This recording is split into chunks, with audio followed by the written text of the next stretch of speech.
The investigation into long wait times at the Department of Veterans Affairs healthcare facilities in Phoenix turned into a national scandal after a retired doctor alleged that as many as 40 veterans died during lengthy waits for appointments. Now, a new report by the VA's independent inspector general finds substantiated serious conditions in Phoenix, including scheduling schemes used to make wait times appear on record shorter than they were in reality. The schemes were first laid out in a 2010 VA memo whose purpose was to eliminate them, yet they've persisted. What were they? Scheduling scheme number 1. The scheduler goes into the computerized scheduling program to look for an open appointment. The veteran's asked if that date is okay. If the veteran agrees, the scheduler indicates in the computer that the scheduled date is the veteran's desired date of care, thus indicating in the records that the patient had 0 days of wait time. Scheduling scheme number 2.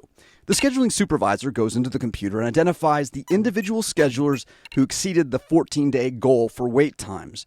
Those schedulers are then told to fix any appointments greater than 14 days. That means they'd either reschedule the patient for less than 14 days or go back into the system and change the veteran's desired date to the next available appointment. Scheduling scheme number 3. At least 2 VA medical facilities, some patients who were supposed to be scheduled for follow-up consultations and whose consults had been pending for more than 90 days had their pending consultations deleted by schedulers without full consideration of impact to patients. And scheduling scheme number 4. The scheduler cancels an existing appointment and overrides it by creating a new appointment for the same patient. So the create date for the appointment now changes to the current date of entry, and the patient's desired date is changed to the date of the appointment, therefore reducing the reported wait time.